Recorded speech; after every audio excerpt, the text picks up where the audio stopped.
Haleluya, haleluya, Imana ishimwe, cyubahiro n'ikibi cy'Imana. Ndagusuhuje kandi nkwifurije amahoro y'Imana. Reka nizere ko umeze neza aho uherereye hose. Byuka urabagirane umucyo wawuje kandi ubwiza bw'Uwiteka bukaba bukurasiye. None turi kuwa gatatu, itariki ni ya mbere. Tariki ni ya mbere, twinjiye mu kwezi kwa karindwi.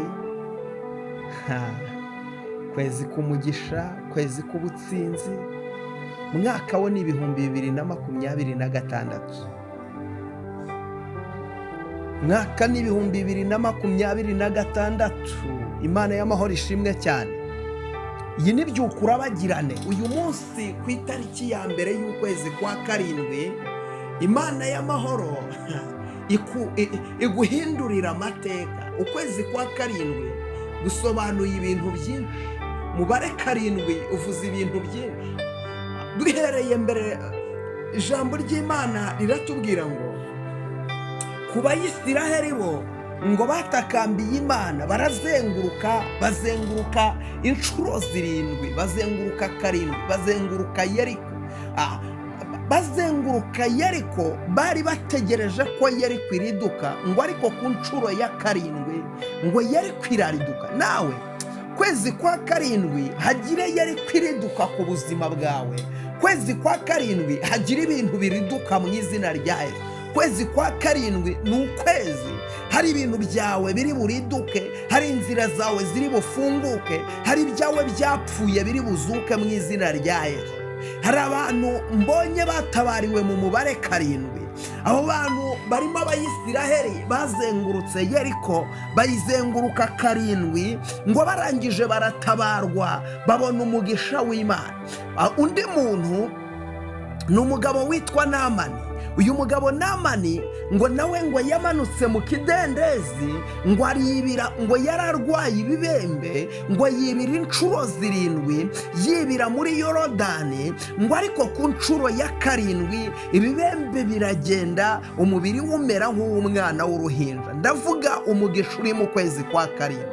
Uku kwezi kwa karindwi ni ukwezi Imana izanyemo ubutsinzi, ni ukwezi Imana izanyemo umugisha, ni ukwezi Imana izanyemo urufunguzo rw'ibyawe byari bimaze igihe bifunze, ni ukwezi Imana izanyemo amahirwe kuri wowe, ni ukwezi Imana izanyemo guseka, ni ukwezi Imana izanyemo kunezerwa, ni ukwezi Imana izanyemo ibyishimo. Haleluya! Ku kwezi nta kunanirwa kuzaba ku buzima bwawe. Namani ngo aribira ku nshuro ya karindwi. Haleluya! Ibibembe biragenda.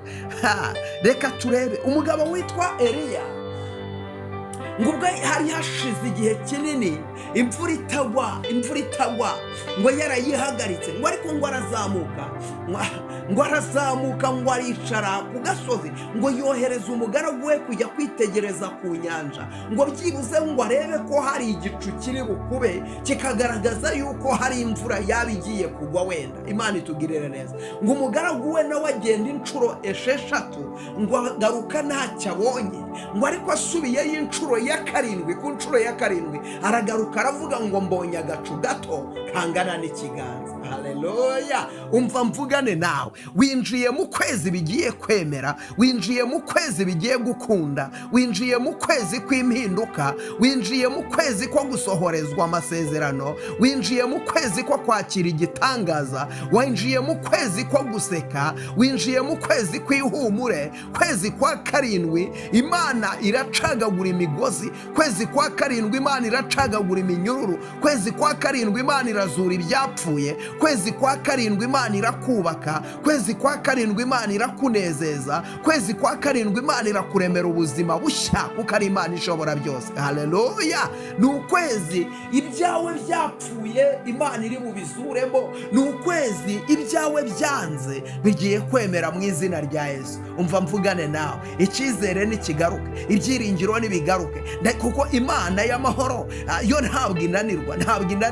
Ibyiringiro wari waratakaje byatakaje n'ibigaruke, icyizere cyari cyaragiye n'ikigaruke. Twinjiye mu kwezi kwa karindwi, ukwezi kw'amashimwe, kwezi ko kuvugiriza impundu kunesha, ukwezi ugiye kugira ububasha ku babisha bawe. Ibyakurwanyaga byose ugiye kubigiraho ububasha. Katurebe ijambo ry'Imana muri Yosuwa ibice byaho ni 4. Turasoma umurongo wa 23. Kadusome mu izina rya Yesu. Kuko Uwiteka Imana yanyu yakamije amazi ya Yorodani imbere yanyu kugeza aho mwambukiye. Kuko Uwiteka Imana yanyu yagize inyanja itukura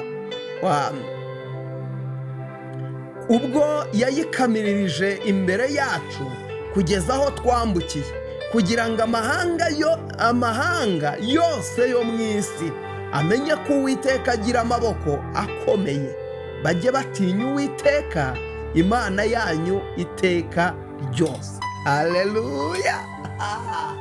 Imana ishimwe ngo kuko Uwiteka Imana yanyu yakomeje amazi ya Yorodani imbere yanyu kugeza aho mwambukiye.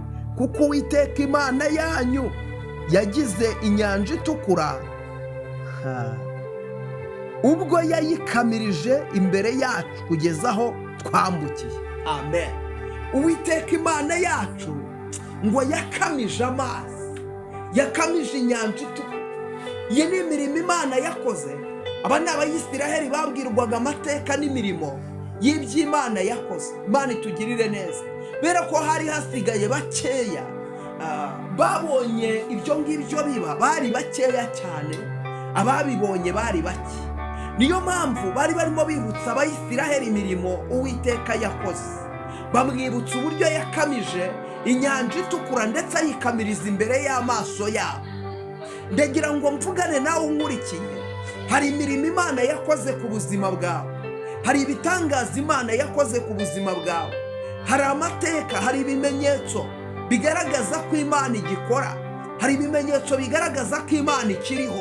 Hari ibimenyetso bigaragaza ko ikiri ya Mana, ikiri ya yindi yavugaga, ikiri ya yindi yakoraga, ikiri ya yindi yashoboraga byose. Hari ibimenyetso bigaragaza ko iyo Mana ari inyembaraga. Hari ibimenyetso bigaragaza ko iyo Mana ari iyo kwizerwa. Hari ibimenyetso bigaragaza ko iyo Mana ari iyo kwiringirwa. Ibyo bimenyetso birahari. Rero ngo Abayisiraheli ngo bababwira imirimo y'Imana, bababwira imbaraga z'Imana, bababwira gukomera kw'Imana, bababwira uburyo yakamije inyanja itukura, babireba n'amaso yabo. Ngo bambuka mu nyanja, ngo bayambuka nk'abambuka ku butaka. Nawe ndagira ngo nkubwire, Uwiteka Imana yawe ni inyamaboko, Uwiteka Imana yawe ni inyembaraga, Uwiteka Imana yawe irashoboye, nta kintu kiyinanira. Ni umufasha utabura kuboneka mu byago no mu makuba. Abasha gukora cyane ibiruta wowe ibyo utekereza, abasha gukora cyane ibiruta wowe ibyo wibwira. Ni umunyamaboko, ni umugabo uhambaye, ni umugabo uvuga bikaba ndetse yategeka bigakomera. Ni umufasha utabura kuboneka mu byago no mu makuba. Uku kwezi kwa karindwi hari inyanja yari iri imbere yawe, Uwiteka aje gukamya, ugatambuka muri iyo nyanja, ukambuka nko ku butaka, ugatambuka wemye, ugatambuka uvuga ngo Imana irashoboye, ugatambuka ivuga ngo Imana niyo kwizerwa, ugatambuka uvuga ngo Imana irahambaye, ugatambuka uvuga imirimo y'Imana, ugatambuka uvuga imbaraga z'Imana. Yakamije inyanja itukura, nta kindi cyatumye ibikora. Haleluya! Ngo yabikoze kugira ngo amahanga yose, haleluya, amahanga yose yo mu isi amenye ko Uwiteka agira amaboko akomeye, bajye batinya Uwiteka Imana yanyu iteka ryose. Haleluya! Hari ikintu Imana igiye gukora kigiye gutinyisha abanzi bawe. Hari ikintu Imana igiye gukora kigiye gutinyisha abantu batakwemeraga. Hari abantu bakurwanyaga, hari abantu bagutsikamiraga, ariko hari ikintu Imana igiye gukora kigiye gutinyisha abanzi bawe. Kigiye gutuma abantu bamenya ko hari Imana yavuganye nawe, kigiye gutuma abantu bamenya ko hari Imana yakurinze, hari Imana yakurwaniriye, hari Imana yakubambiye amahema, hari ikintu Imana igiye gukora, hari ikintu Imana igiye kurema, hari ikintu Imana igiye kurema, igiye kukirema mu buzima bwawe, Imana igiye kukirema mu rugo rwawe, Imana igiye kukirema ku bana bawe, Imana igiye kukirema ku kazi kawe. Uku kwezi kwa karindwi ni ukwezi k'ubutsinzi, ni ukwezi kw'ihumure, ni ukwezi ko kwakira, ni ukwezi ko guhagurutswa, ni ukwezi ko gukomera, ni ukwezi k'umunezero, ni ukwezi kw'ibyishimo, ni ukwezi Imana ije gukora ibikomeye kandi ugiye kubirebesha amaso yawe. Haleluya! Ugiye kubirebesha amaso yawe. Imana igiye gukora ibikomeye bimwe ubona ko bitashobokaga, Imana igiye kubikora. Ndagushima Mana kuri Imana igiye gukora ibikomeye. Kwezi kwa karindwi buri muntu wese wakwiringiye mumukorera igitangaza. Hari abantu bari barwaye bakize,